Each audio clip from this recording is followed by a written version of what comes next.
Welcome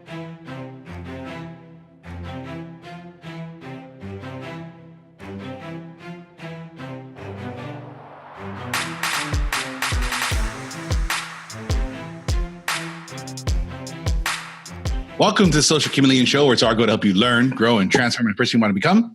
Welcome. Today, welcome to episode 50. We made it. Thank you. Whether this is your first, 20th, or 50th episode, we appreciate you being here.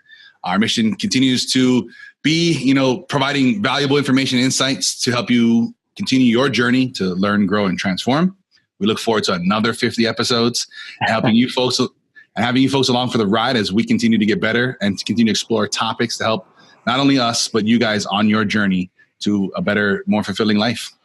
Nice. Today, we're doing a book review. Dichotomy of Leadership by Jocko Willink and Leif Babin. Yes. Quick summary of the book. Every leader must be ready and willing to take charge, to make hard, critical calls for the good of the team and the mission. Something much more difficult to understand is that in order to be a good leader, one must also be a good follower. This is a dichotomy of leadership. It is, as authors Jocko Willink and Leif Babin explained in their best-selling first book, Extreme Ownership, simple, not easy. Now in the dichotomy of leadership, the authors explain the power inherent in the recognition of the first-line leaders that must walk, balancing between two simply opposing inclinations. It is with the knowledge and understanding of this balance that a leader can most effectively lead, accomplish the mission, and achieve the goal of every leader in every team: victory. Using examples from the author's combat and training experience in the SEAL teams, and then showing how each lesson applies to business and life, Willink and Babin reveal how the use of the seemingly opposite principles, leading and following, focusing and detaching, being both aggressive and prudent, requires skills, awareness and understanding, and dexterity, all attributes that can be honed. These dichotomies are inherent in many of the concepts introduced in extreme ownership and integral to the proper implementation and effectiveness. A little bit about Jocko. Jocko is a retired U.S. Navy SEAL officer. He's the co-author of the New York Times bestseller, Extreme Ownership, How U.S. Navy SEALs Lead and Win. He's also the host of the top-rated Jocko podcast and the co-founder of Echelon Front.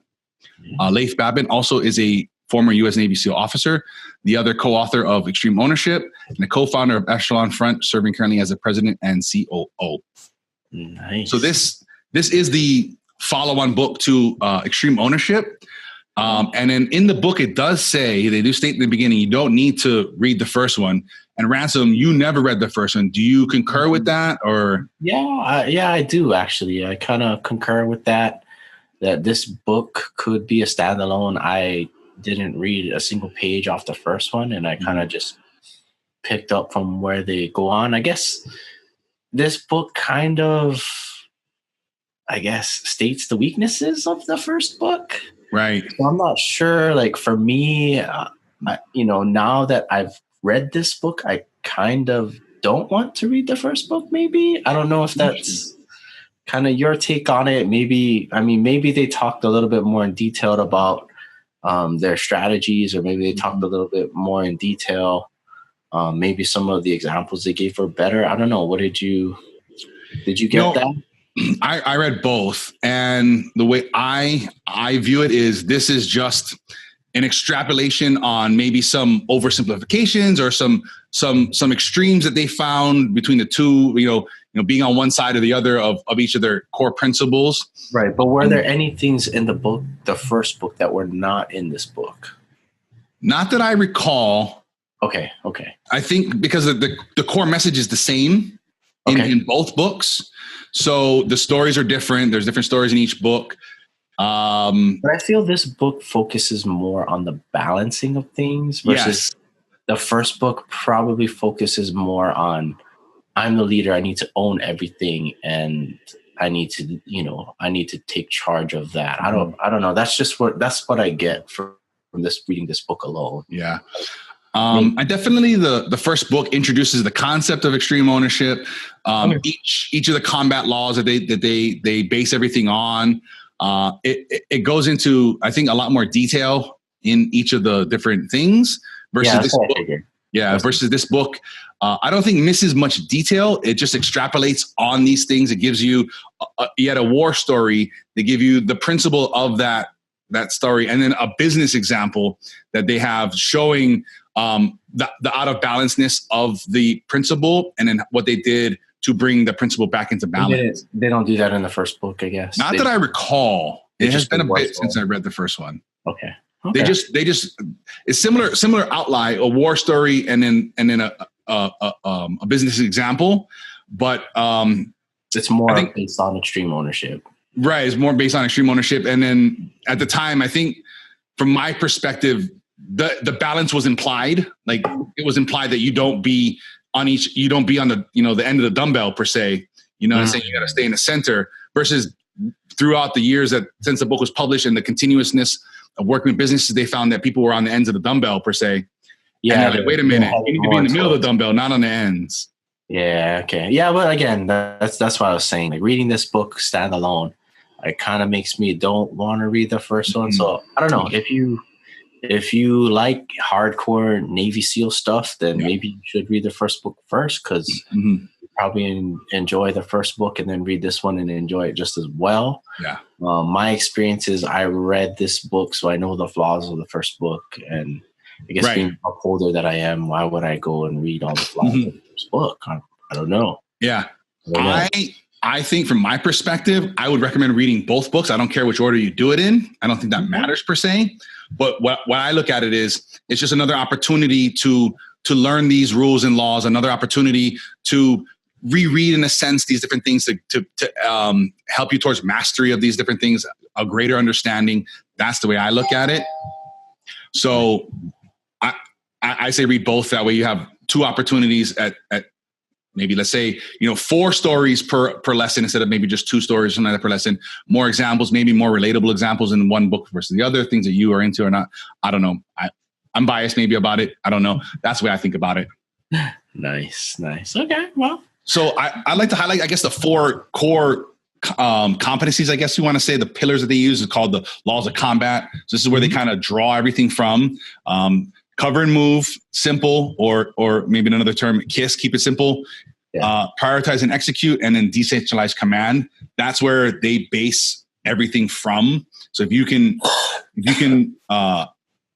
understand each of those things, you can really extrapolate them into different areas and say, like, where do I need this? Is this a cover and move type of situation? Is this, do I need to prioritize the to-do list?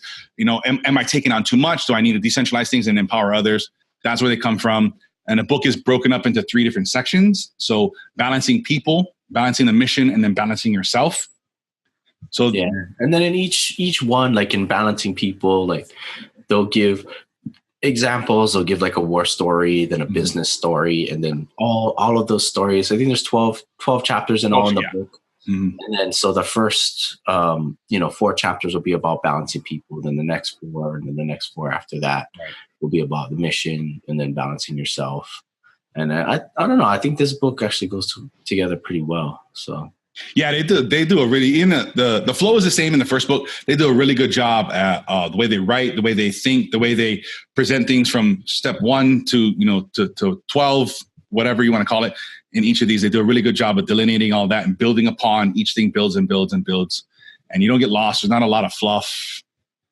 Yeah, no, definitely. I definitely love the way they piece together their stories and relate them to civilian experience and business experience, more to say. Yeah. But, they just have some of the cool things in this book that I just like. Their voices, dude. Like their voices, like they sound hard. Like I've never seen them in person. I have no idea what they look like, but just listening to them, I was like, damn, these dudes sound hard. Like, They got that I guess I'm gonna say stereotypical special forces type, elite guy. Like, let's good, get some of this here. It's like, whoa, easy. All right, Jocko, I'll go do some push-ups. The Jocko's a pretty big guy too. But that's just exactly like what they sound like, Like even the beginning of the book, he's like, prepare to get some. I was like, dang. Just the way he says it, And they're like, and this was an ongoing joke. He's like, the more nonchalant and casual you could say it, like a flight attendant announcing overhead. Like I was like, these guys, dude. They got their own fun humor and stuff in there.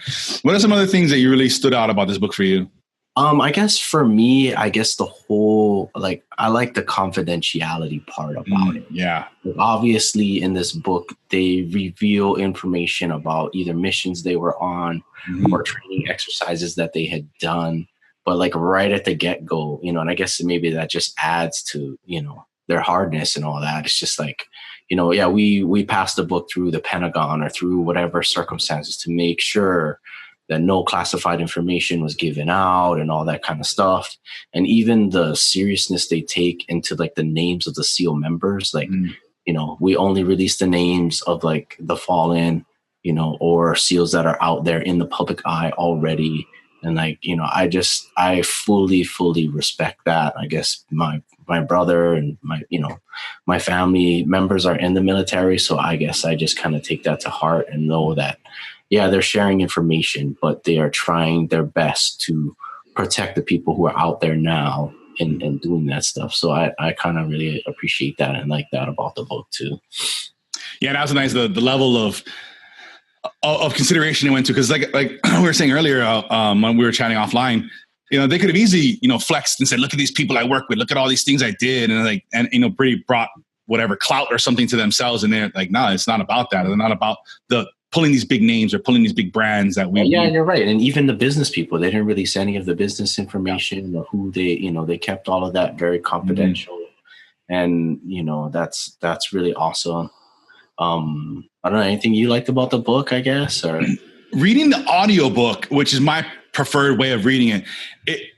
They did, and it's rare in audiobooks to have sound effects. And then they did bombs dropping, they did machine gun fire, 47s, and another day I was driving and I had my windows down, and I didn't expect it. And I was driving, I was like, oh shit! Oh man, I was like, God dang it! It's an audiobook. Yeah, no, but just, you know, I guess that's just the effect that you can get from an audiobook that you can't get from actually sitting down and reading the book. You know what I mean? Like you don't just hear the narrator be like, and there were live gunfire overhead. And I mean, they definitely do get into some point and explain it and talk about it, but it's different. It's like they don't say that. You just hear the fire, pop, pop, pop, pop, pop, pop. And then it's like, as shots rained out, like it's like you actually hear what they sound like. Yeah, it's really cool. That was a good part. I know listening to his podcast, he was talking about that the audiobook people or whatever, they don't really like that. They don't like putting the sound effects in, but they wanted to make sure you got that effect in. But it brings some, you know, nice visceralness to the book, and it brings the book really much more to life, and you just hear this stuff and it catches you off guard too. It's just like, whoa, what's happening here? I enjoy it. I like it. I wish more audiobooks had those kind of sound effects and different things to, you know, just those subtle little differences make the audiobook experience that much more. I agree. Yes, absolutely. So you want to get into some of the key stories that we liked in this book, or you want anything else you want to talk about? Yeah, definitely. I guess we can get into the reviewing part. I guess enough about the hype. I'm sorry for the first 10 minutes of the episode. I want to get to what's in the chapters. I guess we'll go through a breakdown. This is kind of going to probably be a longer episode than most of you remember. We haven't actually prepped it out and timed it out, but you know, we have allotted more than our standard episode time has been like 45 minutes or so. Yeah, an hour or something. Just a heads up, this may be a little bit longer than that. And in doing this, we didn't want to really give away every single thing the book had to offer. I don't think I'm doing these stories justice because the way that they are put together in the book are just so awesome. Yes. And really getting that experience, like I said, with all the additional sound effects, the voices of these SEALs, like you can just like, that's a far better experience than what we're doing here.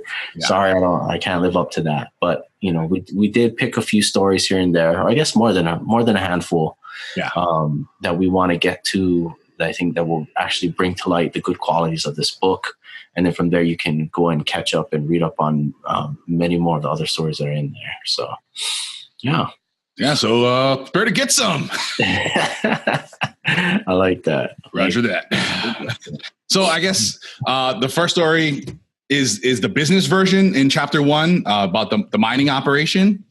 That was that's just one that is, I mean, just start the book off with this guy is just like, what a great way to start the especially the business portion of that story. Awesome. Yeah. So I guess, well, how's the story go? I guess he was hired to help, right? Right. Yeah. So I guess the corporate people had Jocko go down to this mining operation.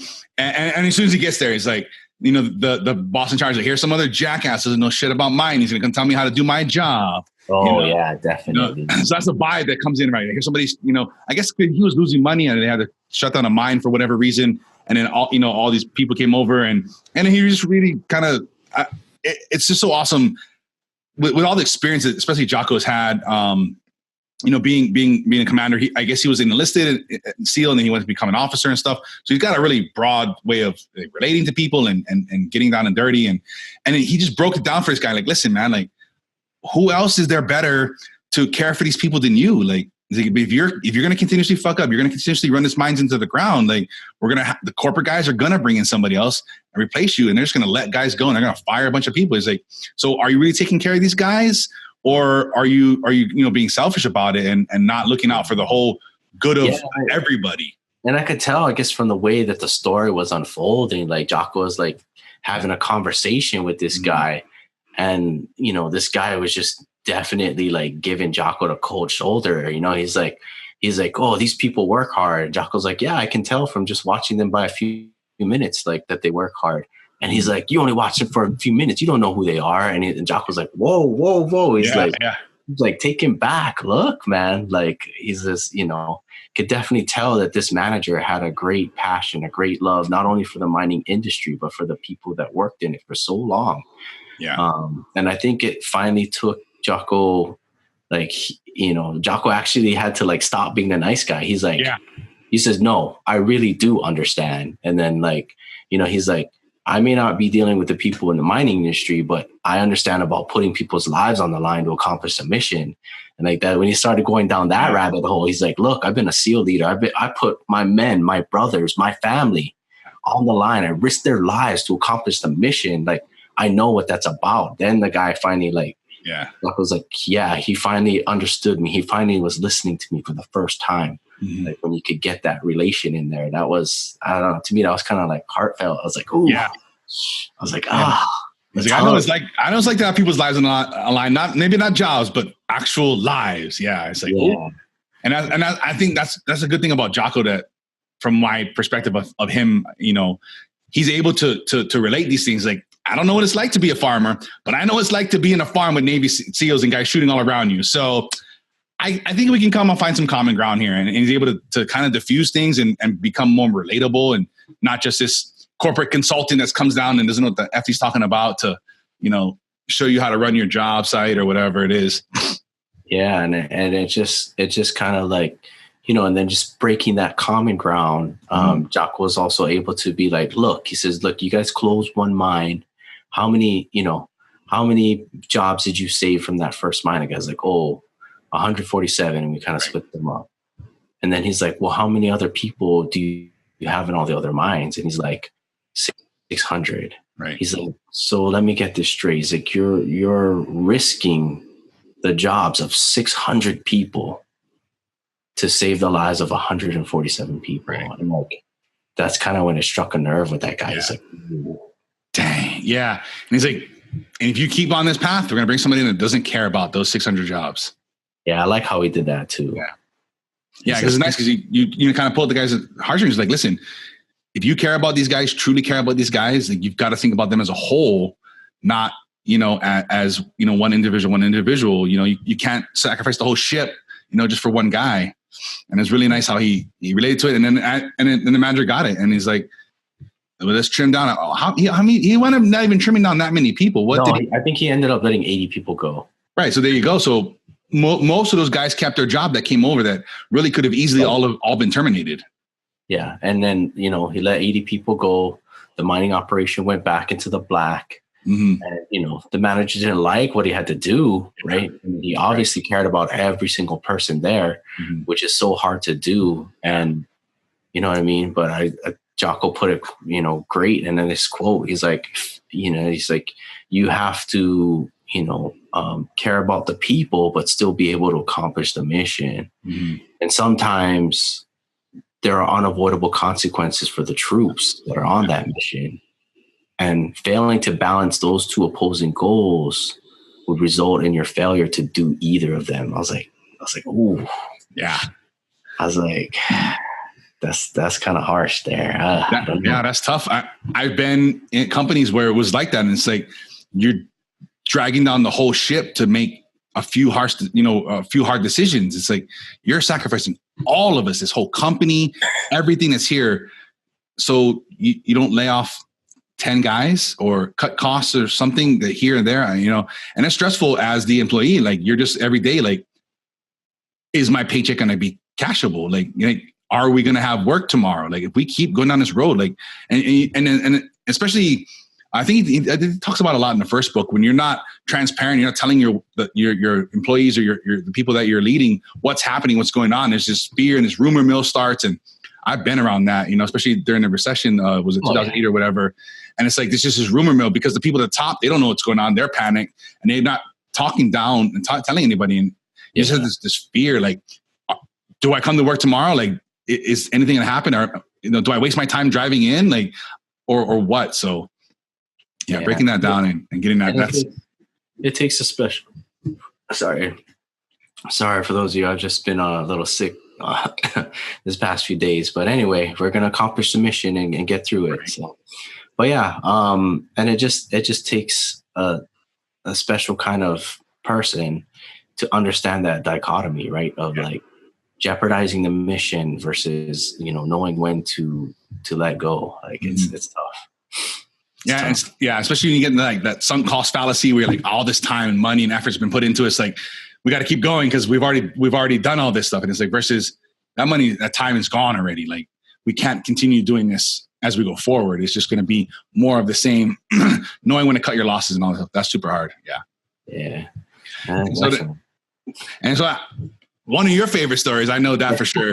Chapter 5, train hard, but train smart. Big Walt is down. Big Walt is down. Yeah. So this is one of my stories that I just kind of want to share and talk a little bit about. But I guess the story opens up. They're in hostile territory, explosions all around, incoming rounds from multiple directions. Again, like in the audiobook, like you hear it. It's like, it's like, oh, dude, it's so awesome. But they're pinned down by enemy fire. One of their Humvees is inoperable. And then all of a sudden you hear over the radio, oh, Big Walt is down. Big Walt is down. And it's like, like at that moment, like with every, just the audio sounds and everything being explained. Again, I'm sorry, I'm not doing it justice, but, you can kind of, again, feel your heart tug. It's like, damn, you're on a team. And Big Walt was like, he was the guy that made all the tough calls and that rallied the troops in the thick of the fight. Like, this is your go-to guy. And now he's done. Yeah. And like, you're in basically the shit house, right? Everything chaos all around you. And the second command, right? The LPO who's on there is like, he's trying to get things over the radio. Where is everybody? Let's regroup. And like, nobody's answering on the radio. Nobody's moving. Nobody's making any type of calls whatsoever. Just the enemies are making movements and just making the situation even worse by the minute. Like, it's like, oh, you could like feel the tension, like, building up there. And then like, even like some of the younger guys are like, come on, man, somebody make a call here. We need to do something. Somebody make a call here. And it's like, oh, like you feel it. And then like, sorry, spoiler alert, but luckily this was just a training exercise. Yeah. They weren't actually like in real battle or real combat situation. Like, thank goodness, right? Because that just sounds like something that's headed for catastrophe, Yeah. And it's like, there were no live fire. They did use grenade simulators though, which was kind of crazy. Those are fun. And then from there, they had paintball rounds instead of live fire, but still, I mean, even paintball, it's like you get welts and stuff from those. Not saying it's anything like taking a real bullet, but it does have applied pressure to it as well. So, with all of that going down, they kind of, I guess at that point, after they explain it's a training exercise, they kind of just back the story up a little bit to kind of go over the details. And this particular training was put in purpose to make, I guess, the junior leaders of the team kind of step up. Right. And Leif and Jocko had been talking before this exercise started. And they're like, dude, Big Walt is dominating this game. Mm-hmm. And they're like, this this group here has a lot of success due to Big Walt, but we need some of the junior leaders to step up. So both of them agreed that, hey, in this next exercise, we're going to manually take Big Walt out. So after the Humvee went down or whatever, they went up to Big Walt and they're like, sorry, brother, you're out of this exercise. And Big Walt was like pissed. He's like, what? He's like, you're out. You can't make any commands. You can't do anything. Go to the Humvee. And like, Big Walt's like, all right, that's not fair, but okay, whatever. Yeah. Well, then from there, like they just took him down and then just kind of watched as the whole like situation just like unraveled. It's like, damn, that's kind of crazy. You got anything to add to that, I guess? Or you want to tell me? No, not really. No, you look over there. I love this. I love the story. I'm enjoying the story for a fourth time. Yeah, that's cool. So anyway, so without that, it showed that all of the junior leaders that were on that team, they got uncomfortable, right? It's just like, hey, we're living the good life. We got a good leader. We have to run with that. And, for this particular thing, when they took him out of the exercise, everything went to hell. So I guess I kind of want to just go down, I guess, how it went down. So what they also have to consider is that, when training people, right, this is Leif and Jocko, they also took into consideration when training people, like you have to balance that training. If your training is too easy, right, and doesn't stretch the capabilities of the participants, they're not going to learn much. Right. And on the opposite end, if your training is too hard, right, I mean, you want it hard enough to apply pressure to decision makers, but if it's too hard that it overwhelms the participants to the point where they can no longer function, like the learning from that exercise just greatly gets diminished. Like it's just like you're going up against this rock wall and you can't really get over it. And, they understood that in the exercise. So after seeing all the confusion and chaos that went on with that, and they're like, okay, this has gone on for too long. Both of them agreed. It's like, okay, it's time to bring Big Walt back. So they went up to him and like, okay, Big Walt, you're back alive. And like a phoenix rising from the ashes. I started laughing. I was like, what? And then from there, like just that simple, like I think they said it was like a matter of minutes. Big Walt stepped onto the field. He's like, everybody consolidate to this building now, like shouting and yelling and like pointing to the building, and everybody could hear him. Everybody, and again, to me, I kind of take to note like the details that aren't spoken. It's like, if this is a team that's used to that leader, like in moments like that, they will be looking for his command because that's what they were actually waiting for. And as soon as he said something, or, just a little glimmer of his voice, like coming back, like I'm pretty sure they all perked up and they all like snapped out of their trance and like they saw a way to victory. So with that, he regrouped everybody. They regrouped at another building. They got a head count, and then they went through with the mission, which was really awesome. And then I think at that point, I guess the whole point of that, going back to the balance thing, is that they needed Big Walt to come alive so that they could teach the LPO about that. Otherwise, they just would have got so defeated and not learn from the situation at all. I mean, I don't know, Tyson, you ever been in those situations where... Oh, yeah. And it's hard. And that's the thing that they really, I think... they emphasize in the book too, the guy that was in charge after Big Walt was down, he was trying to use the radio and trying to call over his guys, and it wasn't working. And he just kept doing the same thing over and over and over. And it's, if you've ever been in, a loud, chaotic situation when you're just in that kind of fight or flight mode and that survival mode, and somebody's trying to talk in your ear, you're just not hearing it. It's just not something you're hearing. It's all this chatter and all this different stuff. And versus what Big Walt came out and did, it was like, he's like, just listen up. And it's just like, oh, everybody's, whoa, what's going on? It's that pattern interrupt that just comes and happens. And it's like, and that's what I love how they use that. Like, we know Big Walt can turn us around and teach everybody a lesson here. And like, that's what like the objective was. And I don't know, I really enjoyed that part of the story. Like it just goes to show, that, something like that, some situation like that, not, they could have easily let those guys get beat down and just gone off after and just yelled at them and like, you guys are stupid. This thing, you're not listening. This is instructions, like, versus saying, watch what happens. Like, here it is. Like, watch yourself in the moment, just switch and shift. And everybody learned from the story anyway. Such this great lesson. Like, damn, okay, I get it now. Yeah. And then from there, I think the way that story ended was great too, because they brought him back to life. And from there, Big Walt actually did something. Right.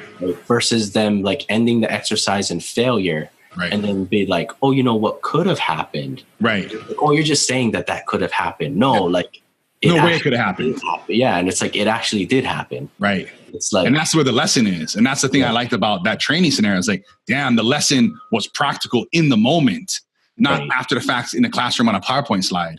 You know? Yeah, exactly. And it's something that was generated from within. They didn't add to that. They didn't tell him what to do. Like he just stood up and did his normal thing and pulled everybody out of it. And I think a big lesson from that is that it teaches people that, hey, look, when the shit is thick and like you're in this predicament that seems unbearable and seems unaccomplishable, all it takes is for one good person to step up and do something, and that will turn the entire situation. And I think that's an awesome lesson. Yes. And that person can be you, no matter what position you're in. That person can be you. Yeah. It just takes one person to stand up and stop the chaos, to make a call, to make a command, to do something. It just takes one person to do that. And that it doesn't have to be somebody in charge like they kind of showed in that story. It was, the guy that wound up being in charge after Big Walt was down. He didn't know what to do. He didn't know how to make that decision.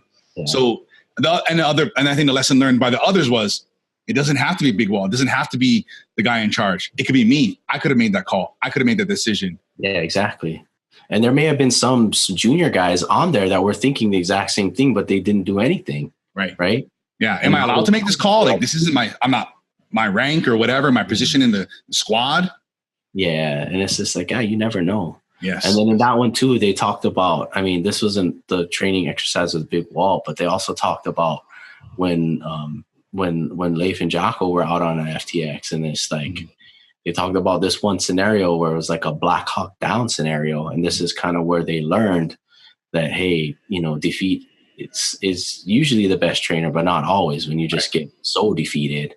And basically they were in there and they had to operate this freaking mechanical saw, and it took like several minutes or something, right? Yeah, they had the steel plate they had to cut through to get to the thing, and and there was no cover at all. Basically, just choppered down in the middle of the street. The guy operating the saw had no way to cover himself. They didn't have enough people to cover all the positions on the building, and they just got hammered with paintball after paintball after paintball.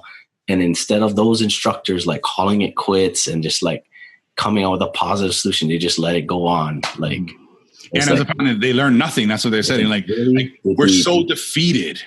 It's like, really, did we learn anything from that situation at all? It's like, we really need all of these paintball rounds, like, to get the point. Like, okay, yeah, this is a crappy position. This sucks. That's pretty much. Luckily they pulled some positiveness out of it and learned something.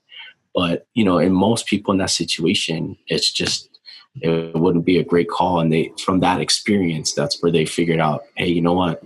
Let's let Big Walt get up in here and let's end on a good note so that we can actually take some learning away from this training. I think that's also a very good key quality of any leader. Like, know what's going on with your training, and know, like, when it's being, like, the training that you're doing defeats the purpose of what you're actually trying to accomplish.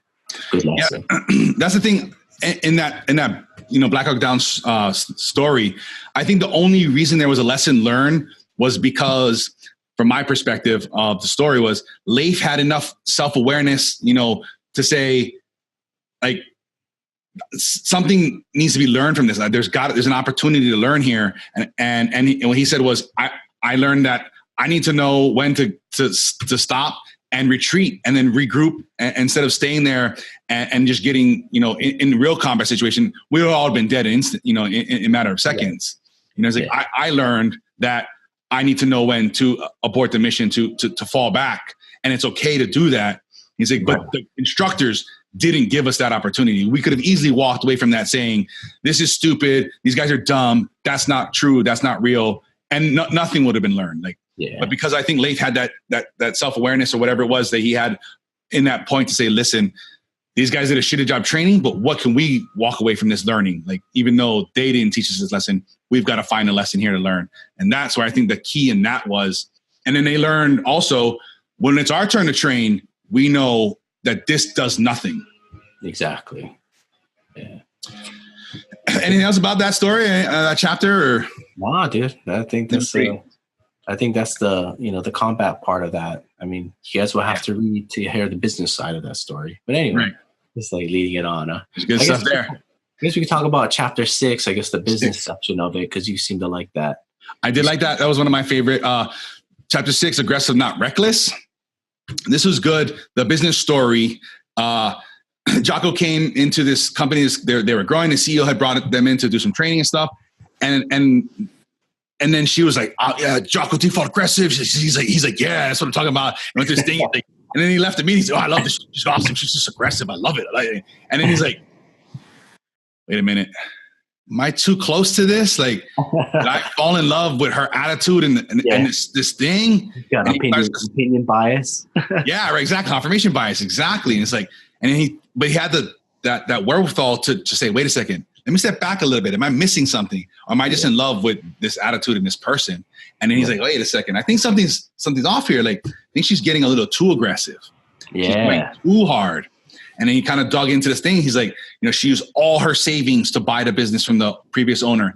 And the previous owner really wasn't doing anything with the business because he was getting ready to retire. So the cash flow was down. He's like, so I was like, oh, wait, money's strapped. Like, you got all these big plans, but there's no money to fund this stuff. Yeah. And he's like, listen, hey, go get a sales projection together, get a plan together. Like, and I'll meet with you guys and let's go through this. And he's like going through the stuff. And he's like looking at it. He's like, all right, okay, I see.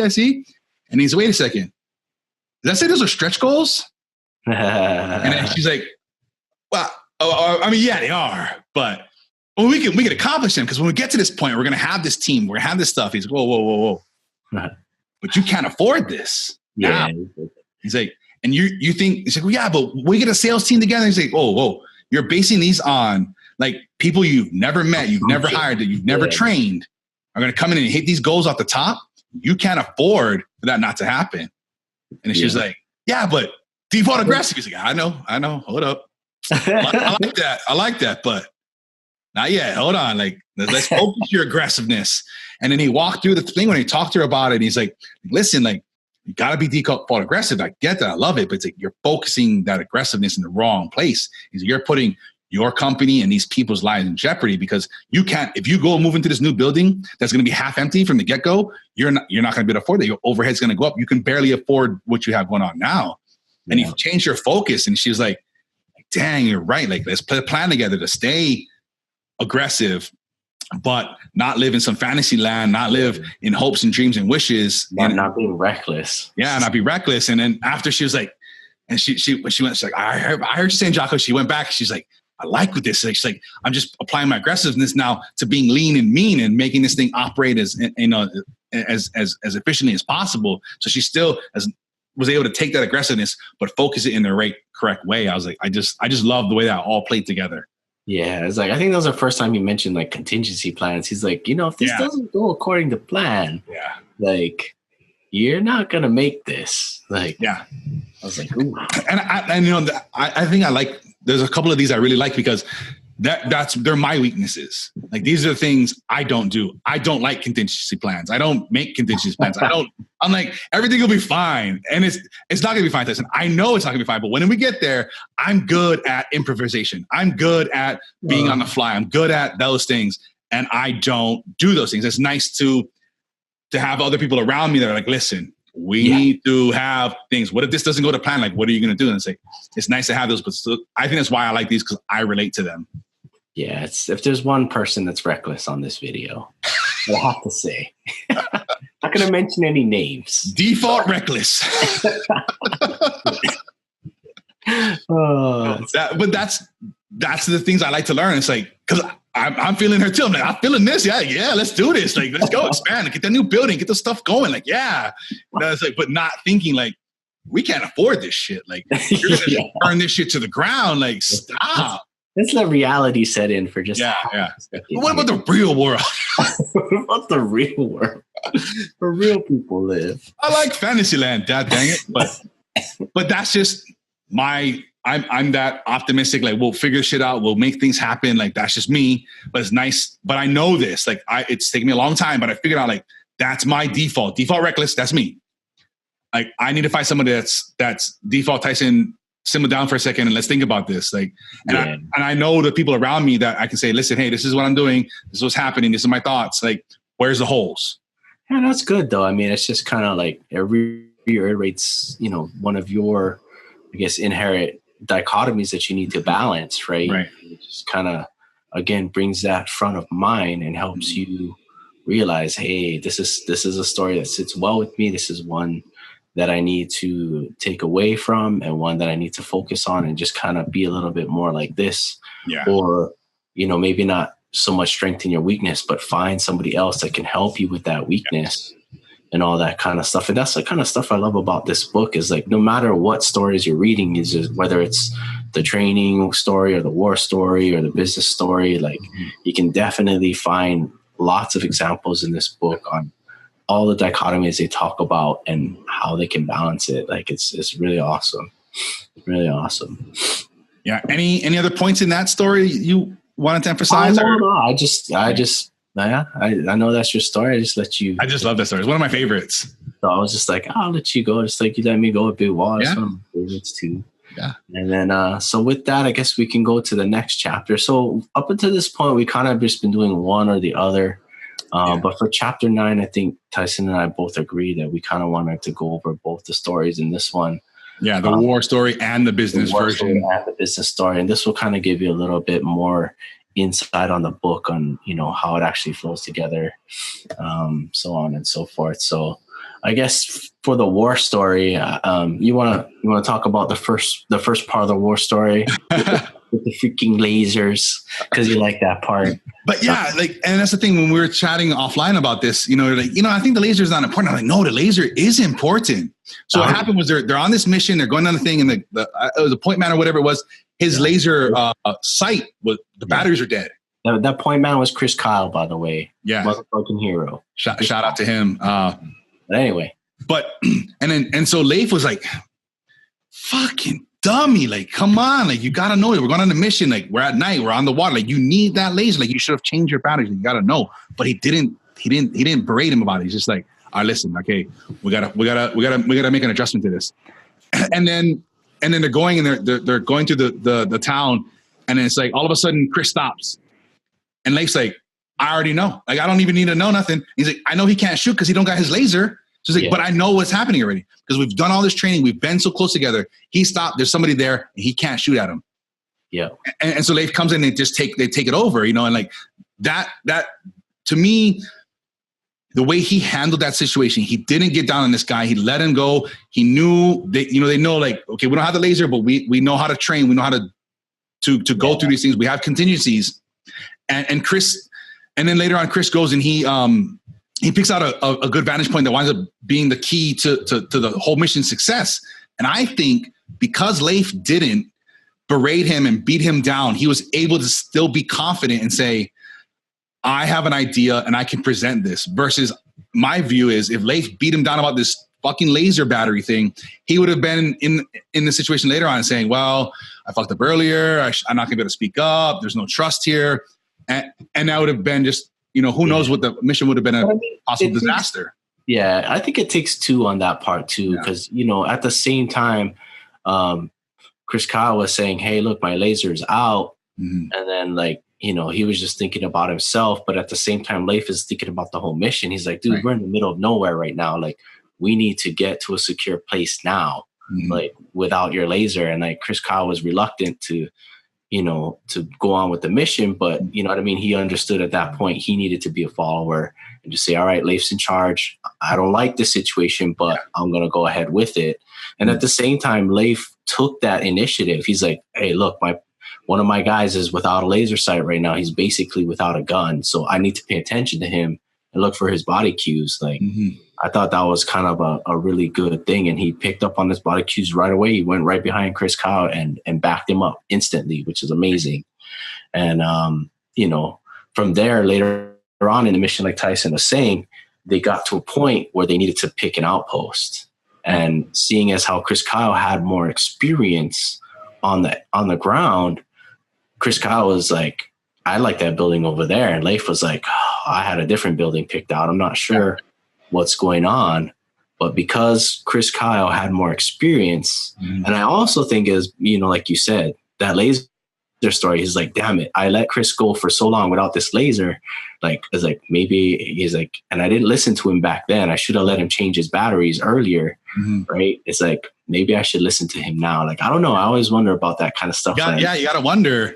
But it's like, did that? I was like, is there something else there? Yeah, was that the catalyst? Yeah. It's like, that's the thing.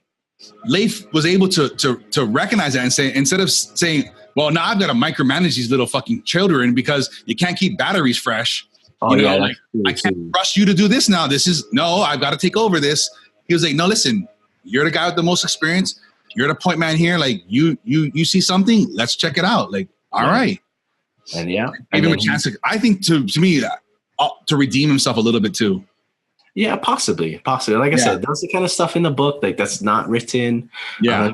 Maybe in some la la land, maybe Leif will be watching this video and he'll be like, "You guys are on to something." But anyway, who knows? Who never knows? But anyway, that Chris's recommendation ended up being the best call. Yeah, I think from that position alone, he said they had like 21 confirmed sniper kills and many other possibles. And it's just like, at that point, an instance when he actually listened to his subordinate, like, I mean, he took a hit. I mean, maybe he didn't even take a hit on his pride, but basically it's like, it's not showing he's a weaker leader. Actually, it shows that he was a stronger leader. And because of it, the team and the mission were far more successful. Like, it's crazy. That's the core message I love about this thing. It's like, he's not worried about his ego or his reputation or whatever. By taking command from somebody that's lower ranked than him, but more experienced than he is. Like, he's okay with that. And that is what I think, and I know they allude to it a little bit, is what makes them good leaders, what makes them have respect from their team. Like, when your plan sucks and my plan's better, and we're going to go with the best plan, the best outcome, the best person for this job, no matter rank or position or whatever it be. And then adding on to that, I guess Leif goes into a little flashback, a tangent runoff about when they were in some other training operation. And there was another SEAL there who had more ground experience. And there were confusion about which SOP they were going to follow. And then the Leif and this SEAL, they kind of got into it a little bit. And then the guy's like, I think my SOP is better. And Leif's like, but I just put one out. It's going to cause confusion. And, Leif even went on to admit, he's like, the differences between the SOPs was like irrelevant. Right. He just thought at that point he was a young leader. He thought this was a pissing contest. They got to measure, see who's longer. Right. And like Leif grew impatient and then he's like, I need to demonstrate I'm in charge here. So basically he just told the SEAL, he's like, this conversation is over. And like, after that, Leif felt bad. He's like, dude, I just used the weakest form of leadership to win this argument. Yeah. And he's like, the weakest form of leadership is to win something by rank or position. And then what do they call it? Like rock, scissor, rank or something like that. And rank always wins. Like Junkyard Poe is like, rank always wins. Yeah. The kids call it dynamite, whatever. Right, God or whatever. Like, yeah. It's like rank always wins that argument. There's no consultation. There's no nothing. It's just basically you do what I say. Yeah. And then, Leif felt bad about that instantly. And then he was eventually able to make up with that officer and, that petty officer. And at that point in moment, he realized, hey, you know what? I could have shown that I was a stronger leader by listening to this guy who had a little bit more experience when, and overall it could have helped. And that flashback, right, is kind of what helped him make that decision with Chris Kyle and be like, all right, we'll go with your plan. And we'll go through with that. So, and that was one of the great lessons I learned from the first book, that if your answer, the only thing you can think of is because I said so, like you have a weak position. You don't even understand why that is. And that's something I've evaluated within like myself. Cause I catch myself saying that time, especially to my kids and stuff. Like, why do I have to do this? fuck, just because I said so, just get it done. And it's like, and that's the answer, because I have no fucking clue. Yeah. And that's the thing that he said. He's like, you know, and then they say, they allude to it again here. I think they talked a little bit more about it in Extreme Ownership, but that was to me, one of the key lessons is if that's what I think, I need to reevaluate why I'm thinking this. And I have a weak position on this thought. Yeah. So I really enjoyed that. And even in this chapter, he goes on further to say, like right before the business story, he talks about the principles. He's like, a leader's got to be willing to follow and recognize when junior leaders have the ability to step up and take charge. He's like, good leaders will always allow junior leaders to step up and do something. And not only will they allow them to step up, but they'll also give them credit for it. Right. You're going to see those weak leaders out there, like take credit for stuff that's not theirs. I mean, and then they're going to pull that rank thing on you. You know, it's like as a good leader and or as a good follower, like you should execute things, you know, as they be. But you know what I mean? It's just when you got somebody who's a leader above you that's either less aggressive or confident or uncharismatic, whatever, the boss from hell, whatever the case might be, you know, it's just like you got to deal with that. And that kind of leads into what the next story is about the boss giving his immediate boss giving him a crappy review. Guess you want to take that? You want me to talk on this part or what? Oh, well, we can go between it. Yeah, this was Leif was talking about. He had a friend in New York City that was looking for one-on-one things, and they had kind of stopped doing that. Yeah, at that time. And he's like decided to kind of take him on, and he went through and is talking about like this new boss. He hates me. We just can't get along. And it's affecting my guys' bonuses and their paychecks. And then he gives me this bad review. He's like, this motherfucker, I just had it with him. Like, how do I get rid of this guy? What do I do? And then Leif's Leif said his initial response was like, "Oh, we don't offer it." Yeah, right. So I think that guy's name was Jim in that story. And Jim was like, he's like, "Well, dude, I really want this. And I'll make it as inconvenient to you. I'll come out to meet you. We'll do lunch or something like that."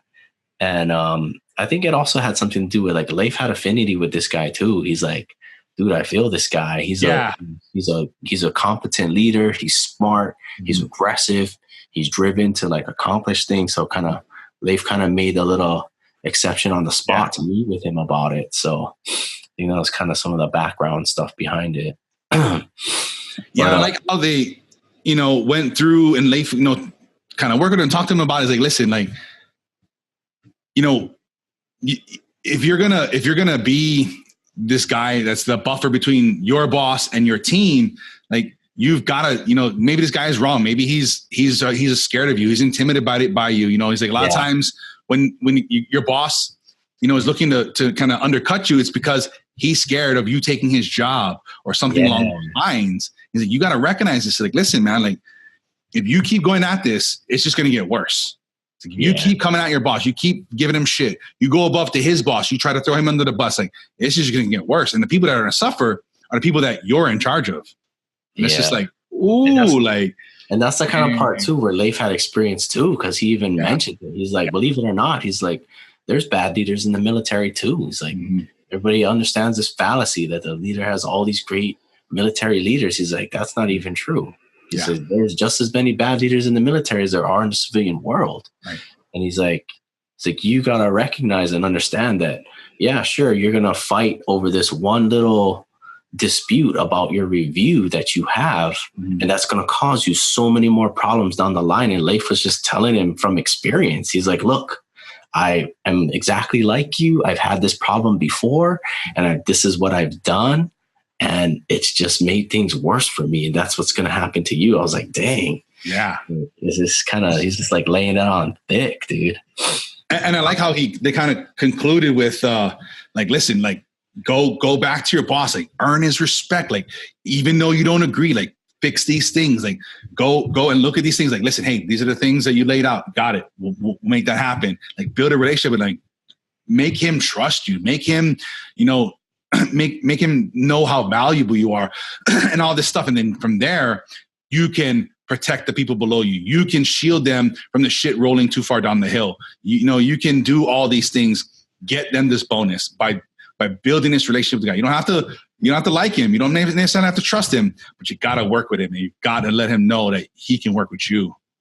Yeah, I like that attitude too. And it's like, Dave came at it from the great thing too. He's like, are you trying to tell me that everything in this boss's review is wrong? Right. He's like, you're trying to tell me you're at optimal performance and there's nothing you can do at all to improve yourself? Right. It's like, come on, that ain't true. And the guy at Jim's like, yeah, you're right. It's like, there were some of those things that he said that were spot on. And Leif's like, see, you got some common ground right there. He says, if you can accept that, then accept that and try to work on those things that you actually agree with. I was like, damn.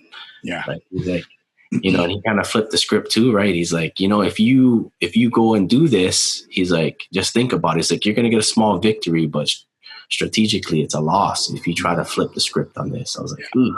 Yeah.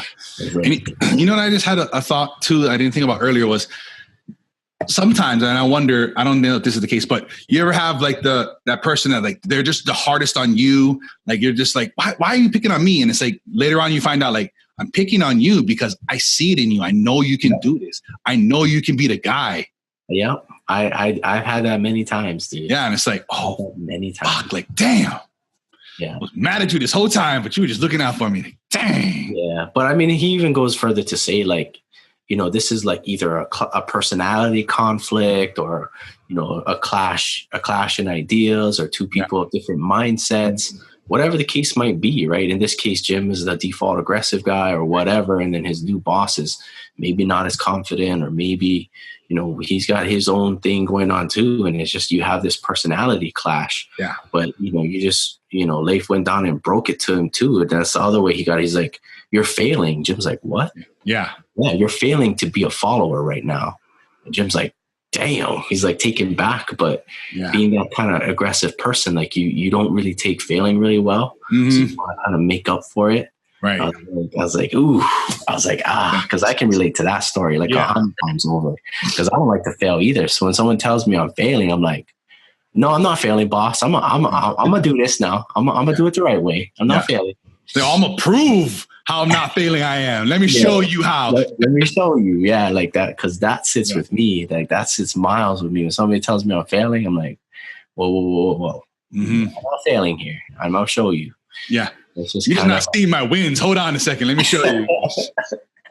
But when somebody points that out, like that's kind of for me when I take back and I'm like, okay. Yeah. It's hard. That hit at your ego, that hit at your pride. You're like, ooh, fuck you. I ain't failing. Hell no. But then when you take a step back, you realize like, damn, I am. Yeah.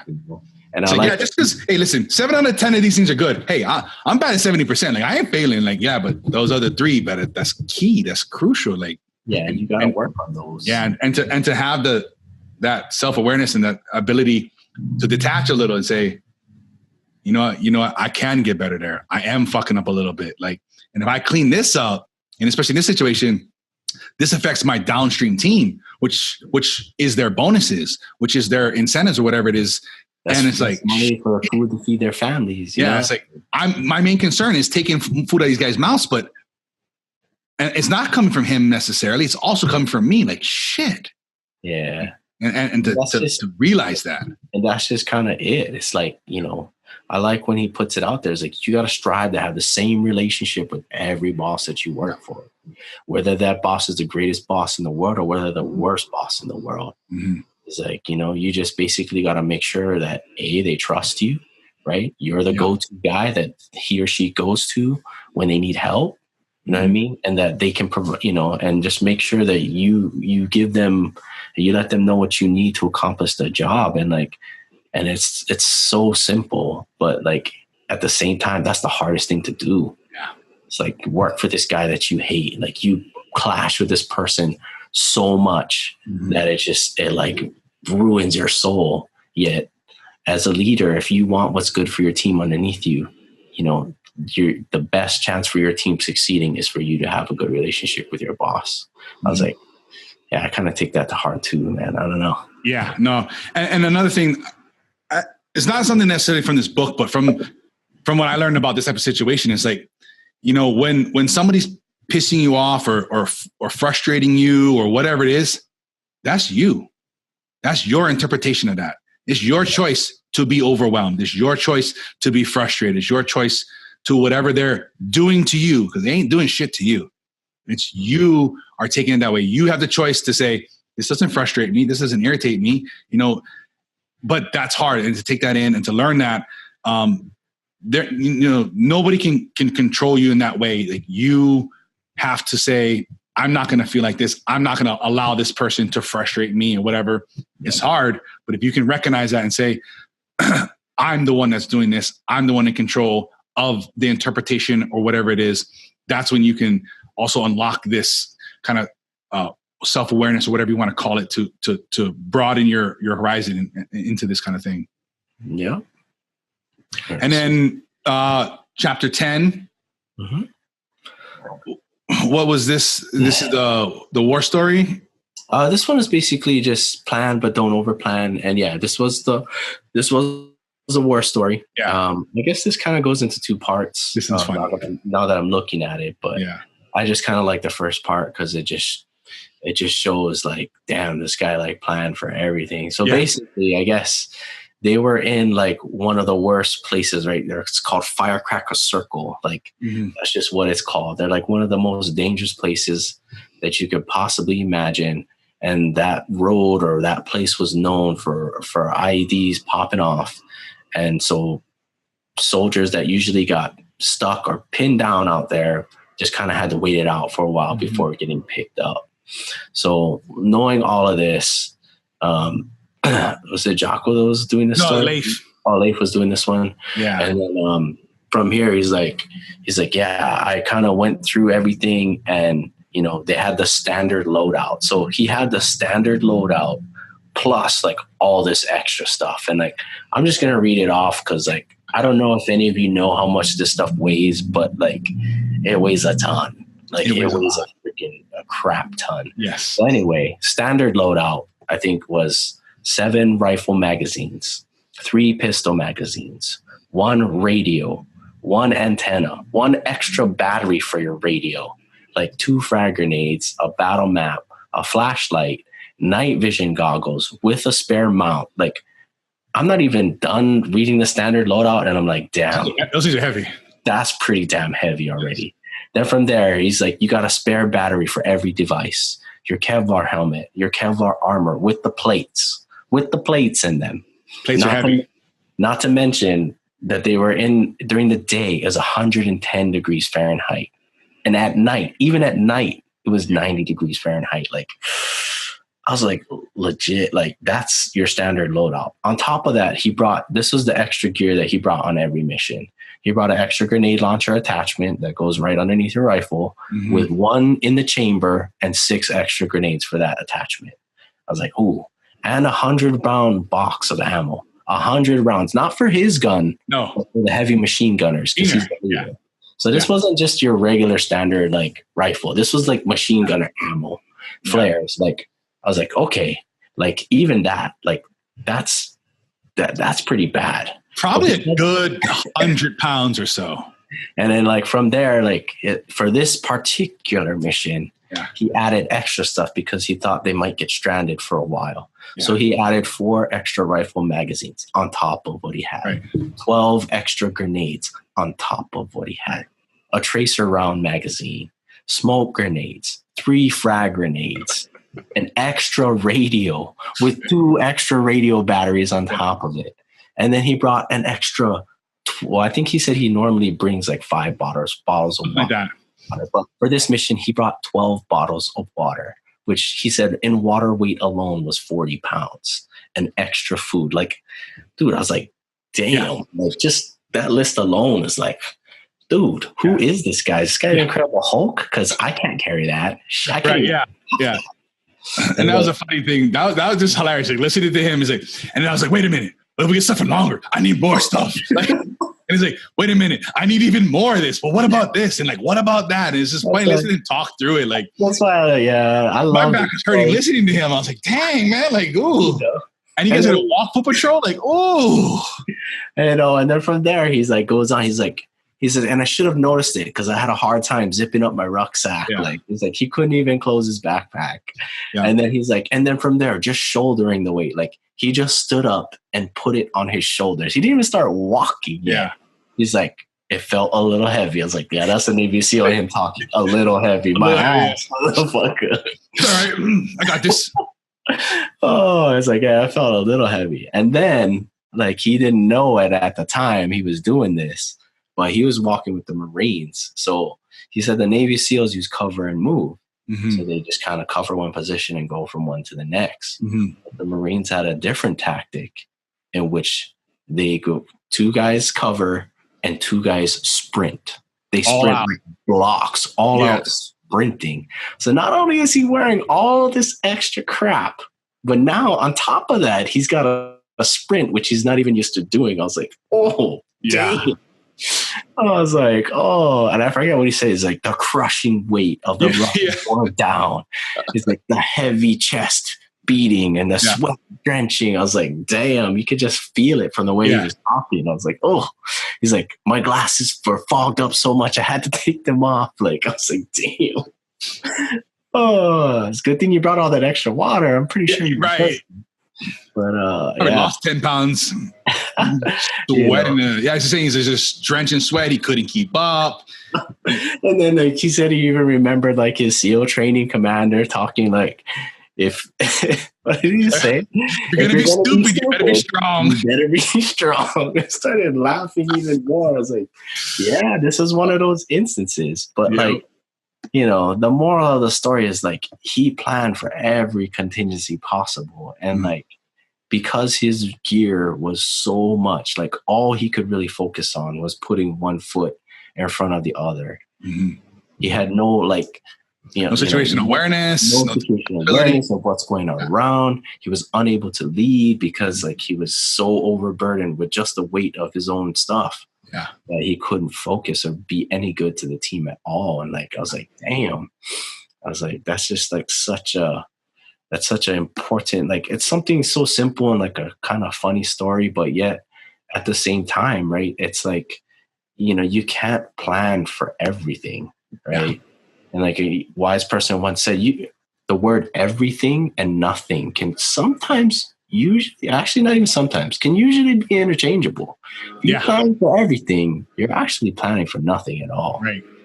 You just kind of remember that. And it's just like, you know, it's just like, that was just one of the you know, because this lesson is about balancing the dichotomy, that was the one example that he gave where he was just kind of over planning for everything. And then I guess, like I said, this is like a 2-part war story, I guess. Mm-hmm. So the other part where he was talking about, I think he said even in this one, they didn't talk about this story in extreme ownership, about the missions that they didn't take, I guess. Oh, yeah. Because that was kind of one of the flaws of the book. They made it seem like, you know, over planning and all this other stuff. Again, I didn't read the first book. Right. So I don't really know. But and in this book, they did talk about some of the missions that they didn't take. Mm-hmm. One of the missions they didn't take was because this new, was he Special Forces or something? Yeah, so Special Forces team. I don't know how new they were or how cocky or whatever it was. I don't quite remember the nuance of that. But yeah, it was a Special Forces detaching team or whatever it was. More confident, and this guy was like default aggressive. Yeah.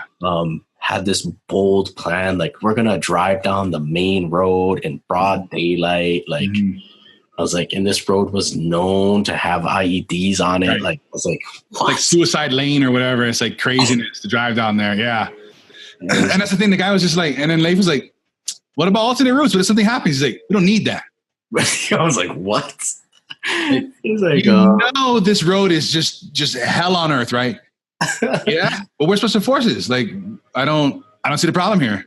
It's like, what if something happens? Like, nothing's going to happen. It's like, oh, Jesus. You're like, damn, I thought I was bad. This motherfucker worse. Like, I know. And then from there, like, you know, that's when he was like, am I missing something? Yeah. Maybe I should go to, you know, somebody who's been on the ground. So I think they went to a National Guard unit or something. Yeah, we could go see the National Guard colonel or whatever, the commander, and talk to him like, hey, this is the guy's plan. Like, what do you think?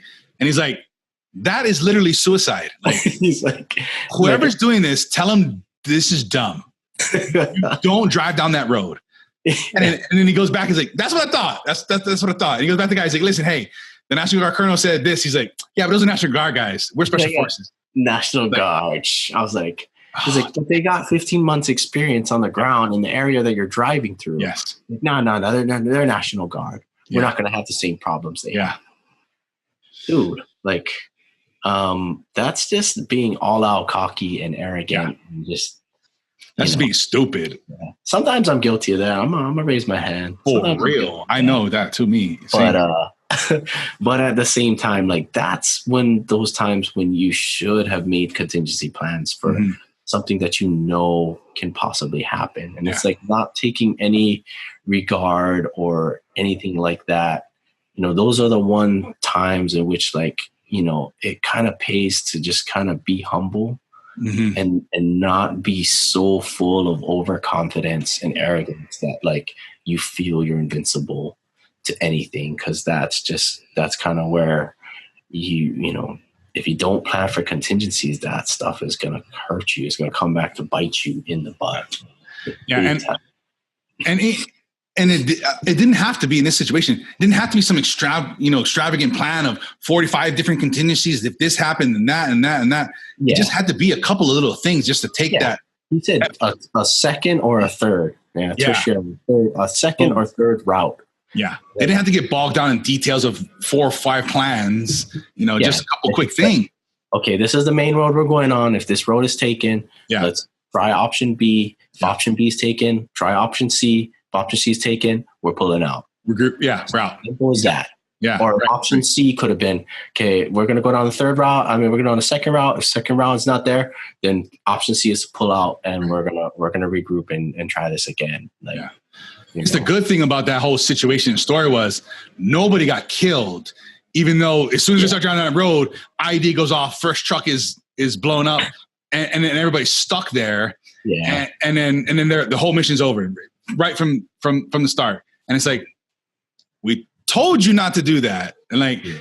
And instantly that's what happens. Thank God you got nobody killed. Like, I was like, and I think the truck was burning and stuff, and the fire, and the guys were stuck inside, and they had to wait for some big heavy wrecker to come and get them. And it's like, dang, like, dude, like, those are tough, especially when you're, when you're confident, when you're getting a lot of wins and you get a win after win after win, you're like, nothing can stop us. Nobody can take us down. Like, none of this stuff, like he talked about, we didn't really talk about it, but he talked about when the guys were, they just, win after win and like start taking their bulletproof plates out. And it's like, wait a second, like, what are you guys doing? Like, but when you get in that mentality of win after win after win, you start to feel like that invincibility. You start to feel like that. And I'm sure that's what it seems like those guys felt like. Listen, we make shit happen all the time. We don't lose.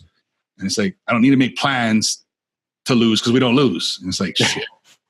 She gets you. Yeah. I mean, it's a good place to be if you're there. I mean, it feels good. Right. But at the same time, don't let that be, something that's an expectation, because, expecting you never lose is kind of a bad contingency plan. Yeah. And then the consensus between the two of us, our favorite story is all the stories so far, we kind of seemed that it went kind of in order here from each chapter, whatever. We saved this one for last. This was both of our, like I said, as a consensus, our favorite story. It's from chapter 3, resolute but not overbearing. Nice. Talking about some radios and some patches. Something so simple yet so meaningful. I don't know what it is about the story. It's just, there's just something about it. But Isn't it fun? It's like that rebellious side of you where you're like, like, I got this, no big deal. And it's like, yeah, no, I hear what you're saying, but we're good. And it's like, and it comes up, bite you in the ass, and you're like, shit, damn. Yeah. But, and as always, I mean, the way this chapter opens up, like, I just love the way, they describe the combat scenarios, right? And then you hear the sound effects with like the green lasers and the smoke and the tracer rounds, sound of supersonic bullets like flying past your head, the heavy duty tanks rolling on the ground. I was like, oh, yeah. Just the verbatim they use, like you hear the Ma Deuce. I was like, yeah, you just fall in love with all that military genre stuff. Yeah. And, like, I don't know. just adds to the, I guess, the moral of the story. It does. It builds that picture and that drama. It brings you into that scenario, and you start to feel like you're kind of there. Like, I get what you're saying in a way. I played enough Call of Duty to understand. Like, oh gosh, Call of Duty.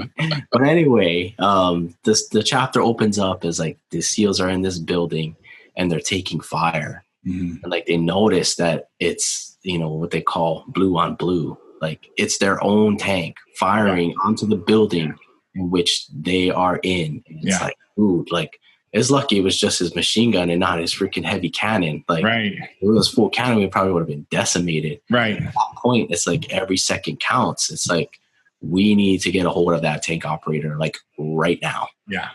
Not just any tank operator. I think he said there were like 50 tanks on the ground. Something like that specific tank. To get to that specific one and tell him to stop firing right away, because if he fires again, he might hit or kill any one of the guys in that squad. It was like everything mattered. And at that time, he just got on there. He reprogrammed the radio to the channel that the tanks were on. And he's like, hey, tank operator, blah, blah, blah, blah, ceasefire. And like the firing stopped immediately. Right. And it was like, ooh.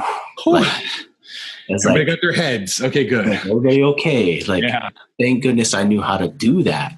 Yeah. And like, so they kind of like flash back the story a bit. And this is kind of the purpose. You know, it's just that Jocko was out there trying to explain how important it was to reprogram the radios, because he kind of been through something like this, and his guys hadn't been through this, so they don't really know.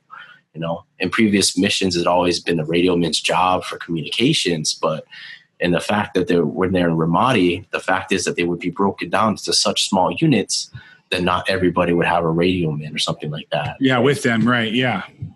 So, you know, among all the rest of the crap that SEALs have to do to prepare for a mission, right? Yeah. Jocko mentioned it a few times. He's like, and make sure you guys know how to program your radios, you know? And it's just like, and then like being a trooper, I guess I can kind of relate to that. It's like radios, like all the stuff we got to do, like all these contingencies we got to plan for, all this gear we got to pack. And you get on my ass about a radio, like seriously? But that's like Jocko knew that, you know, in that situation with the tank, like, that could save your life. That's the difference between life and death. So like, you know, and again, this is kind of the part that I really like about this book is like, Jocko knew. Like, he started asking questions, and everybody's like, yeah. But like, Jocko knew from the expression on their faces and like the stares that people were getting, he's like, wait a minute, something's not right here. You know what I mean? Just saying it blatantly did nothing. So he actually took action. And I guess, was the guy's name Biff or something? Yeah. Something like that, yeah. I don't know if that's a real guy or they just... Sounds like Back to the Future. I think it's a guy from Back to the Future. But they grabbed his radio and Jocko cleared it. He cleared the memory off the radio. He's like, Biff, reprogram this radio. And Biff's like, he's like, yeah. And like, I don't know. I guess to me, I can kind of relate because when I was in junior ROTC, you know, I was in charge of a bunch of guys, so I kind of know what that's like. But I thought this was like so smooth because like he really didn't make a big deal out of it. Sure, he made an example out of the guy, right? But yeah, he had to yell and scream and go on a tirade for 25 minutes about why. Yeah, about why. He's just like, all right, okay. He went to the radio. He's like, Biff, there's a radio guy. You two get together. Make sure Biff knows how to reprogram his radio. And then he's like, he pulled that, you know, and then he's like, for all of you else out there, make sure you know how to reprogram a radio. If nobody knows how to do it on next mission, you're not leaving wire. It's like, I was like, I thought that was like really smooth on his part. Yeah. Like this, it was a way to like make an example, yet at the same time, not make an example. I don't know. Yeah. It wasn't like demeaning or whatever, you know, it was done tactfully. Like, listen, this is important. Like, I know you don't get it. And if you don't want to get it, then you can stay behind. And it's like for SEALs, it's like all they want to do is go get some, you know what I mean? It's like, wait, we can't leave if we don't know how to program this radio. Like, fuck that. We'll get this shit done by lunch. Don't worry about that. Like, we're going to go get some. Like, hell no. It's like, Jocko's just, knowing when to hold the line and what was important and what was not important. So I guess the basis of this whole chapter in the story, like what's important. And like, understanding that and conveying that in a way that makes it happen. And Jocko is so smooth about doing that. Yeah. And then, you know, then the preface, you know, the way the story started was that saved countless lives, you know, in just that story alone. You know, who knows how many other situations they never talked about that they needed to reprogram radios to you know, do direct communication with whoever it was. Right. It's like, yeah, where every second counts, right? Like, right. You never know when that's going to be. And you ain't got a radio man near you. It's like, damn, what do I do? Mm-hmm. It's like, you know what to do. You reprogram the radio. Yeah. Like, get the shit done. Yeah. It's just like, damn. Yeah. So I don't know. I kind of like, again, I like the way that Jocko just experienced grace under fire on that, and he just like set the example real quick, and everybody knew it. They got it immediately because him constantly badgering them. He knew that, you know, hey, I'm doing the same thing. It's not having an effect on them. I need to switch it up. I need to do something so that these guys get it. Right. And like, I just thought that was brilliant. It's freaking amazing. Yeah. And then the second half of that story, which gets kind of fun. It's like the same lesson, but it's a little more fun. It's like, I guess, I don't know if anybody's never been in the military and stuff. It's kind of like this fun little sense of pride kind of thing where everybody, they design these patches and you go get them sewed and stuff. And there's some really fun and cool stuff I've seen, and it's really fun. And the SEALs, I guess, are really, notorious, whatever, for the things that they had made and done and all these different things. And Jocko is like, listen, we can't go out there looking crazy and foolish. And these people are going to, you know, be like, you know, see us and see all these crazy patches on us and stuff and on our uniforms. And it's like, we can't have none of that. Like we gotta cut it. We got to come in there, show these guys we're professionals. Show you guys, what we know how to do. And it's really, really, I don't know, really interesting how they went through that. I look at the whole Hollywood genre of like Navy SEALs and stuff. Yeah. And in the movies, you always like, you see your regular standard uniform for the regular standard soldier. Mm-hmm. And then like you see the special forces guys roll up and like they're wearing like half civilian clothes, half army clothes. They got like, you know, and like I said, they got like these funny patches with like very inappropriate like freaking movie quotes on them or whatever the case might be. So I don't know what it was like back then, but I mean, apparently you have a uniform, and apparently, you know, they had been slack with these patches for so long. I mean, I bet they were probably hilarious. I'm sure Jocko understood that they were. I think Jocko said that like, there was some funny shit out there. Like he's like, I get that they're funny. Yeah, he's like, I get it. He says, but they're not going to help us build relationships with the conventional forces we're working with. And like, I guess as a leader, that's the other thing that you kind of got to look at. It's like, okay, these patches build morale for our troops, and that's kind of what we've been doing. But when we look at the bigger picture, you know, how are we as special forces setting the example of being a soldier if we're not in uniform? Right. You know what I mean? And it's just something, I guess, as simple as that, yet it's a bit complicated. It's a bit complex. I don't know. Sorry, I'm losing my voice. No, anyway, you can continue the story. I think they went out smoking or something one day, right? Yeah. So, you know, directed from Jocko was like, get rid of the patches. And everybody's like, sounds good. All right, we get it. We understand like why. After that. Yeah. And then Leif and stuff before they go out, they're like, man, we need something for like our unit, like just for like task unit bruiser. Like we need something to show what's up. And then him and his buddy were like, yeah, we do. Like, let's make this shit. But you can't tell Jocko. Like, yeah, we can't tell Jocko nothing. And so they go on and they have a good time. And you can feel like the like, yeah, you know, that little like, you know, mom and dad's away kind of like vibe, like we're gonna go do this stuff and nobody's gonna find out. It's gonna be awesome. And you know, and so they go to make these patches and they get them just in time before deployment, and they're like, yeah, look at this little secret thing. They have this little fun little secret they have, you know. And some of them were obnoxious. One of them was like fucking big balls in Cowtown or something. I was like, what? That's crazy. And then I think the other one had the other one from the Lord Humongous from Mad Max Road Warrior, and it said like the Autolus of Rock and Rolla, something like that. Like I was like, damn, those are pretty. Oh, you didn't watch Road Warrior? I never seen that, so I don't understand the reference there. But my bad. That's actually a pretty good movie. Dude. You should check that out. The Mel Gibson one, though. Mel Gibson, okay. But yeah, but I mean, I think they went on further to say that, I mean, they did have those outrageous sayings on them, but I think they did say bruiser unit on top of it. Yeah, task unit bruiser or whatever. Yeah, they were like, I guess they were well done to not be offensive and look professional and show team unity and cohesion and whatnot, and everybody had the same thing and everything. And then that was their little secret, right? As soon as they always kept it in their shoulder pocket. Yep. And it's like, as soon as they get in the Humvees and, as soon as you're just a little far enough away from Jocko, patches on. And everybody's like, they put the patches. Everybody stick them on, dude. That's what it is, dude. I like that. And it's fine. You can just feel like I can just imagine myself in this thing, like, yeah, look at that, woohoo! You don't know what the hell we're doing. We're having a good time. I can just see the fun and the giddiness of it. But that's the thing, right? The morale and building that team camaraderie and all of that. That's the point of the patches. That's the point of the whole thing, right? And then it's funny that when are we gonna get caught? We're so good at this. This is awesome. Yeah. And Jocko's never going to find out. And then all of a sudden, there's this journalist that goes along with them, starts taking pictures of them. And they get back and you see the pictures and Leif's like, shit. He's like, damn it. You can see all of us with our patches on. And that's not authorized. And Jocko's looking at the pictures, doesn't say nothing. Leif's like, wait. I know. He's like, I waited and I didn't hear anything. Yeah. And then he's like, I waited another day. Yeah. And I still didn't hear anything. It's like, I was expecting the wrath of Jocko to come down.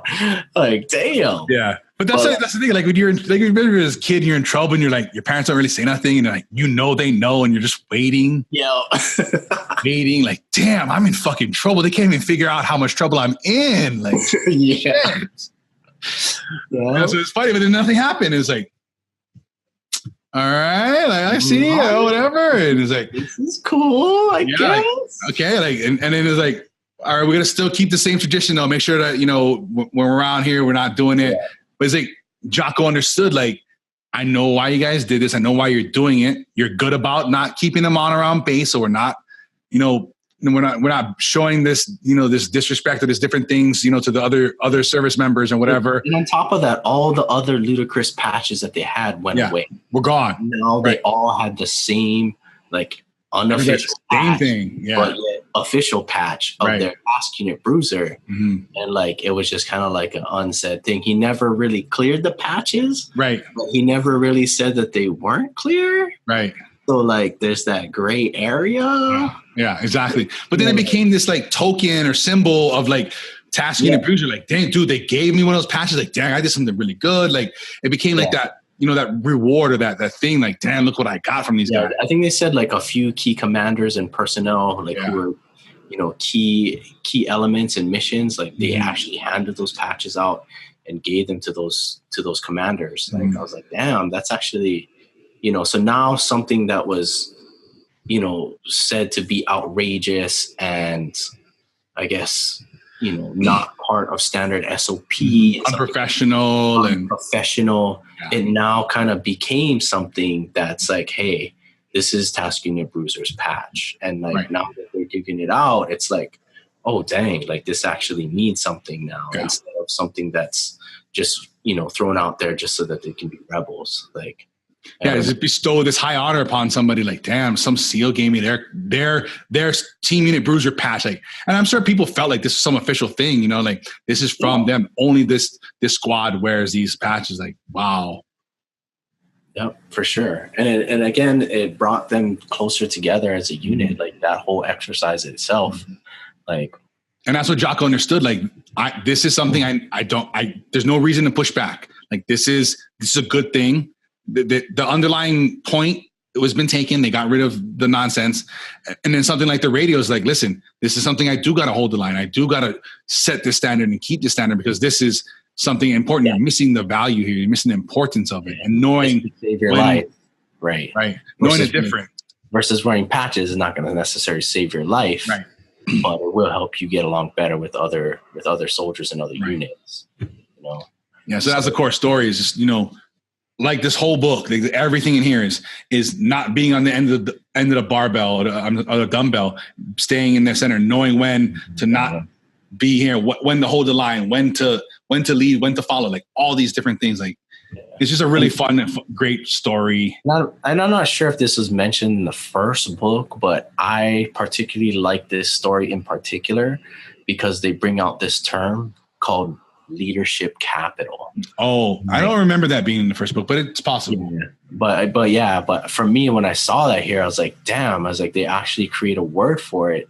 And the word itself kind of just makes you think about it a little bit. It's like, as a leader, you only have so much authority. Yeah. It actually limits, right? It makes it finite how much authority you actually have. So as a leader, you have to be careful how you spend, right, your capital. Right. Because if you spend it unwisely on dumb things like patches, fucking cell phones, like people are not going to take you seriously versus spending your capital on something important that's like a radio that can actually save your life. And that's kind of like, to me, I was like, damn, that's actually a pretty smart way of putting it. And this isn't something that's grown over time. You got a lot of people out there. It's like, oh, respect must be given. Like, hell no. Any true leader knows that respect is earned slowly and it's learned over time and it's built with trust. And if you break that trust, it's going to cost you a lot to get that back. Yeah. It's almost impossible to ever get trust back. It's really hard. Yeah. And it's just so don't spend that leadership capital foolishly. You got to figure out why and what's most important and not just do it because I said so. Because when you say that, oh, because I said so, or you pull that rank, that weak form of leadership, you're just using up your leadership capital in unwise ways. I don't know. That's just my opinion. Maybe. I don't know. No, I agree. Because if you've ever been around and worked for somebody that's always every little thing, from the things that don't matter to the things that matter, you can't tell. Is this something important? Is this something I should prioritize? It's like, you bitch about everything. I have no fucking clue what's important or not important, what matters or not doesn't matter. Do I need to tighten this bolt? I don't know. You just constantly are complaining about things and knowing. Yeah. And did you get the memo about those STP reports? You got to get them on my desk. Yeah. So we're going to need you on Saturday. Oh, goodness. But that's true. I don't know if you know movie reference, but anyway, yes. It's okay. But I don't know if you've ever worked for somebody or at least seen it. It's tough to know, and then you just eventually tune them out. It's like everything that comes in your mouth is some crap ass nonsense that I don't need to focus on. I can't expend my mental energy and effort in listening to your next complaint. Yeah, it's like the boy who cried wolf. It's like you can't sit there and cry wolf about every single little thing, because when the wolf actually does come, you got to be serious about that one. Nobody's listening. Yeah. So, I feel it. Yeah. Feel it. Anything else? I think we ran through all of our highlight stories. There's much more. We just picked a handful. Like I said, there's 12 chapters, 2 stories, or actually sometimes more than 2 stories per chapter. Yeah. Sometimes they'll have 2 war stories. So it's a great book. Yes. Teaches you a lot, gives you a lot of examples, and I rather enjoyed it. It's kind of cool. Yeah. Yeah. I think that's from my side. That's about it. Anything else? Anything you didn't like? Anything? Possibly, maybe. Again, I'm not trying to toot my horn or brag about shit. Say I'm a good leader. Maybe, I don't know, but I they do give a lot of examples in this book about, how to balance each dichotomy, which is good. But in my personal opinion, it's very hard to teach how to balance. Not saying the book doesn't do any justice on that. I'm just saying, as a good leader out there, they mention it. Good leaders are few and far between. Mm-hmm. And I think a good reason to that is a good leader understands that balance better than anything else. And maybe I'm one to believe that that's not something that's taught. I think that's something that you're born with and an innate born leader, but maybe that's my biased opinion because I was born that way. I don't know. That's my ego talking, but I just think that's very hard to teach most people. Don't get me wrong. This book does a great, great job and gives many examples that I think a lot of people can learn from. Awesome. But, I do think that some people are born with more talent than others, possibly, maybe. I don't know. Opinion bias, confirmation bias. Yeah. I see where you're coming from there. I would go to say that, the people that are born with these attributes, qualities, whatever, they have an easier time grasping, learning, implementing. This is true. I think everybody has the ability to learn. I think everybody has the ability to find the balance. If you wish to find the balance, to me, the first part is recognizing that I'm out of balance and I need to find balance. Then you can start to do things, to learn, to role play, to train and do these things to center yourself in each of the areas that you're out of whack. And like everything in life, there's guys that are naturally gifted athletes that don't practice as much as the next guy, but still achieve the highest level versus the guy that never leaves the practice field that's just as good as him. Like those things, I think apply here as well. You can. I'll be in agreement with you that everybody can improve. Yeah. Even though you aren't born with this stuff, you definitely can become better than you are now. Mm-hmm. Absolutely. Yeah, and maybe it's harder for you than the next guy, and that's fine. You just got to recognize it. Like, I'm not as gifted and talented here. I got to work a little harder, but that's okay because I'm willing to work harder because I know.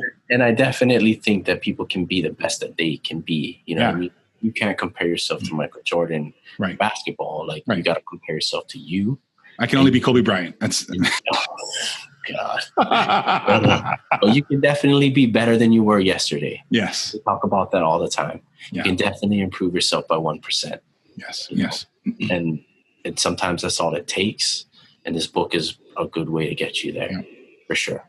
Yeah. Like Grant was saying, that 1%. I mean, just think about if you got 1% better every month, you'd be a 12% better person, leader, follower.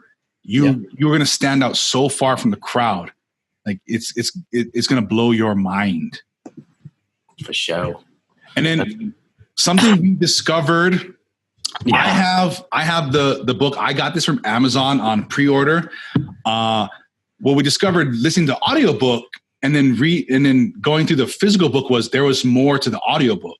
Yes. So I mean, at the end of the sound effects and that stuff, there were 2 editions in there, right? Yeah, I guess we call them poems or verses, whatever it was that Jocko wrote. It's not in the regular standard book. Yes. If you get the Barnes & Noble, there's an exclusive version. So make sure you get the exclusive version. There's on the bottom of it, I know for the podcast people, at the bottom left, there's a little like yellow golden tag that says exclusive edition. In there is the written version of Memorial Day and Winning at All Costs. I got the Google Books audio version. You got the Audible. Yeah, I have the Audible, and both of them have it. Yeah. Both of them have it in the audio version.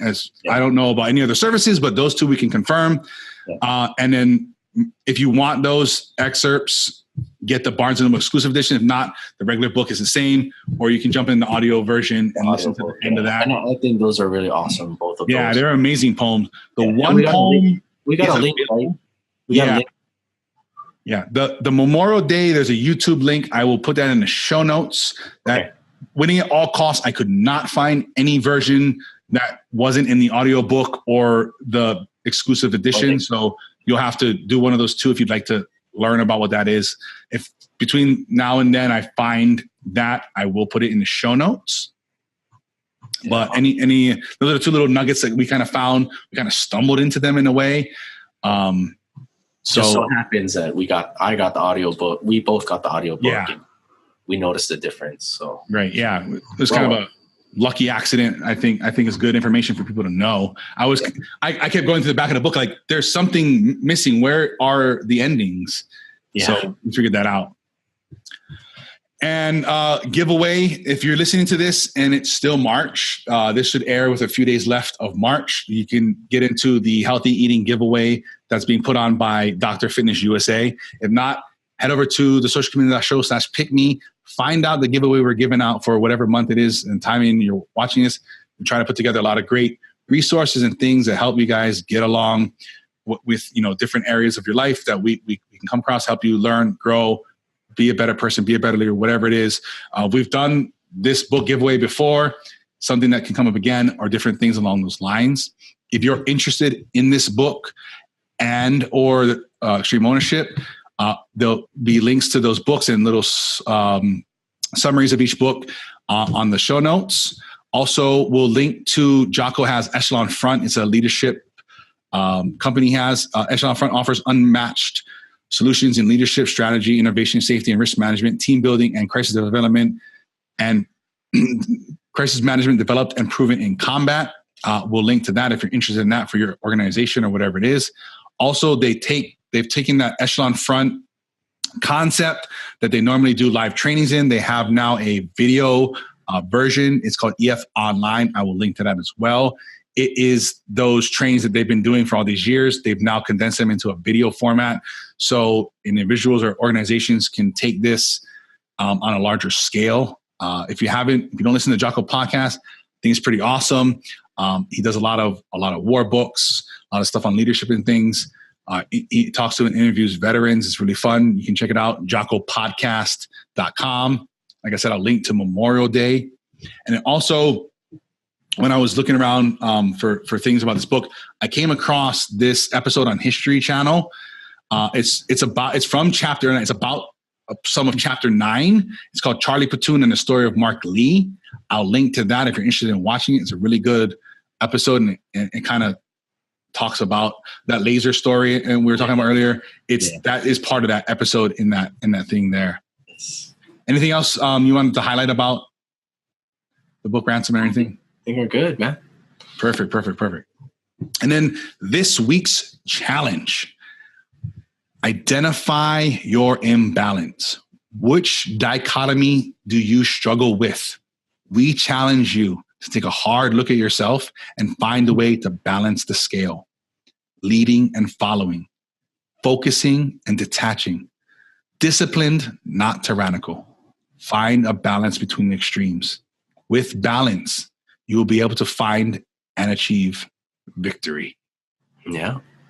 And with the final thoughts, just kind of remember that any good, solid team or that you work in, you're going to find that any member of that team can step up and be a leader at any time. So being a great leader at any level is important. For those of you that are born with the talent, you're confident, you're smart, default aggressive, it's going to come all too easy for you. But just remember that you guys are few, and remember to stay humble and to keep that good fight. And even for those of you people that are at the bottom of the totem pole with the least seniority, okay, that means that you're going to have to follow for a little bit, but there's going to come a day sooner than you think when you're going to have that opportunity to step up and lead. So just kind of remember those things, and just remember the great leaders at any level are important. I want you to go out there and make it happen. And if you're looking to help with, your friend, coworkers, organization with developing better leadership, better following, and all these different types of things, share this episode with them, share the books with them, share the resources with them. You guys can also, support the show with the best way possible, sharing this episode, liking, leaving reviews on Apple Podcasts and those different things. You guys can follow us all week long at the Social Chameleon Show on Facebook, Instagram, Twitter. You can subscribe on YouTube and your favorite podcast app. For past episodes and links to everything we've talked about here today, you guys can visit thesocialchameleon.show. Until next time, keep learning, growing, and transforming the person you want to become.